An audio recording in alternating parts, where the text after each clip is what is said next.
Childhood Development Action Network was launched in 2016 by Jim Kim from the World Bank and Tony Lake from UNICEF. When the SDGs were launched, they said we need to come together and form a global movement for early childhood development. So how can we bring our agencies together and everyone else together to create this movement?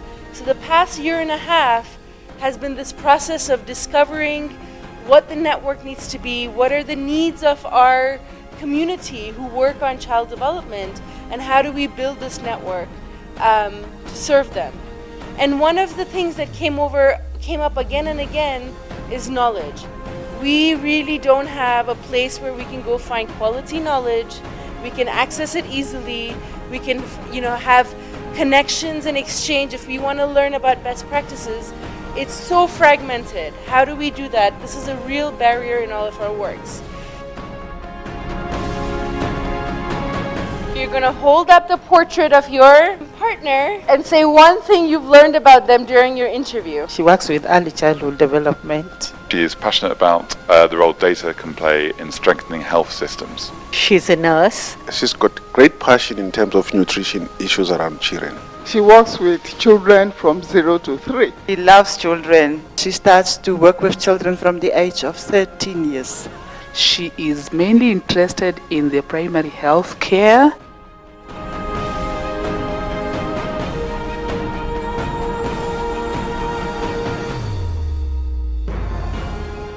I have just about 3 messages to leave us.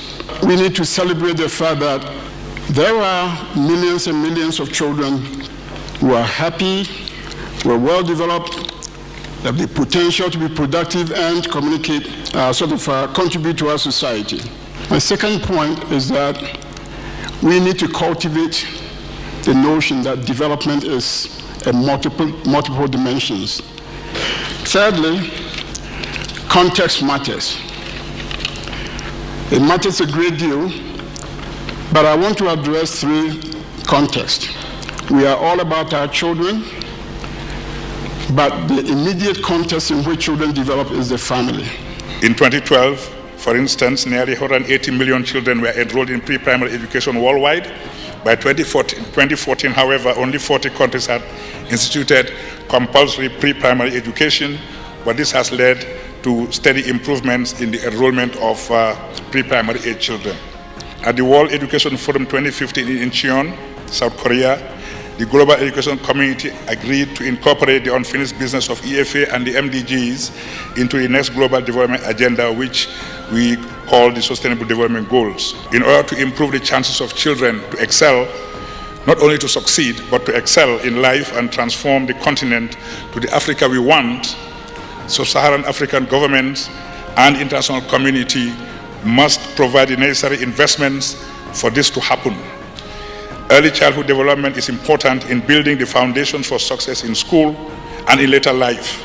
Given the recognition of the critical role of teachers in achieving SDG 4, other dimensions of the teaching profession, including teacher status and working conditions and social dialogue, need to be addressed urgently.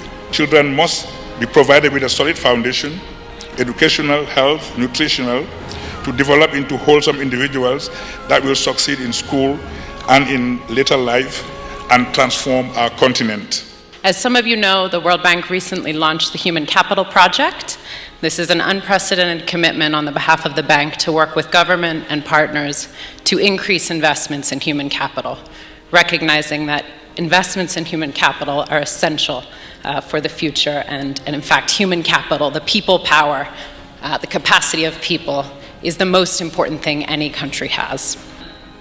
At the World Bank, we are committed to increasing our investments in early childhood development. We've more than tripled our investments in the last few years based on the strong evidence of impact, and most importantly, based on the demand from countries themselves. And this demand that we all work together to foster is so essential to driving resources for early childhood globally. And our partners are critical to all of these efforts. Our NGO partners, our foundation partners, our academic partners, and all of our international partners, the Global Partnership for Education, the Sun Movement, the Power of Nutrition, AfECN, the Global Financing Facility for Every Woman, Every Child, and of course, UNESCO, WHO, and UNICEF, who are represented here on this panel. And let me begin by sincerely appreciating the government of Kenya and the African Early Childhood Network for bringing us together here to discuss an issue that is of great importance.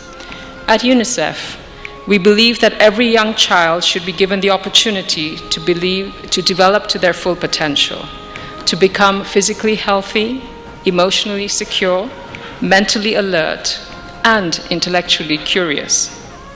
For this to happen, every child must grow up in a nurturing, loving, and caring environment where they are kept healthy, well-nourished, safe, protected, stimulated, and surrounded by caregivers capable of responding to their needs. According to The Lancet, this lack of opportunity in the early years could translate into an annual average percentage loss of adult income of 26%.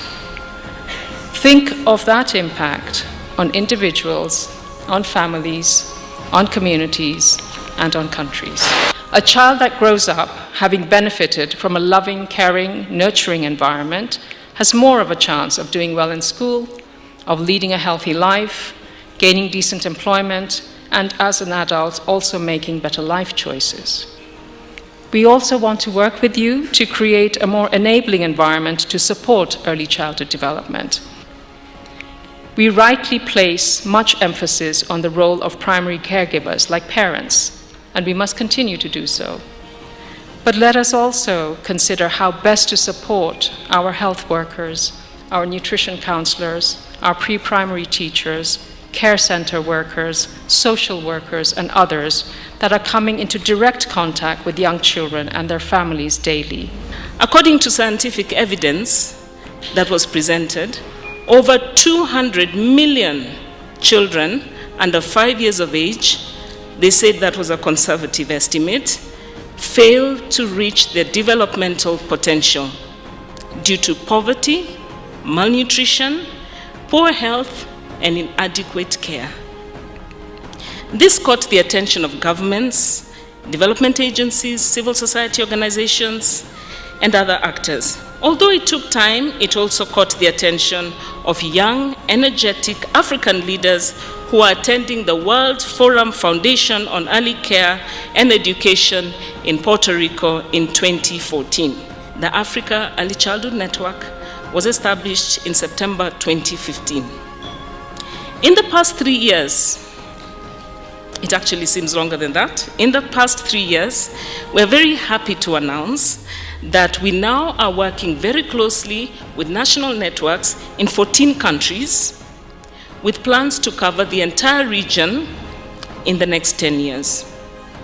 We are actively engaged in continental ECD advocacy and are very excited to report that the Africa Early Childhood Network is the coordinating agency for the Early Childhood Education and Development Cluster that was recently launched at the Africa Union Commission to support the achievement of the Continental Education Strategy CESA 1625. We are celebrating our governments who have over the years increased their attention to young children, who have continued to lead and support ECD across the region. We know there's much work to be done, but we are delighted and are celebrating the fact that we are all on board. I will not forget to thank the government of Kenya. This is our very first meeting. And our Cabinet Secretary, Ambassador Amina Mohamed, who graciously agreed to become the regional champion for this cause, has been a solid support. And the success of this conference is largely because of their goodwill, because of the way that they have supported us.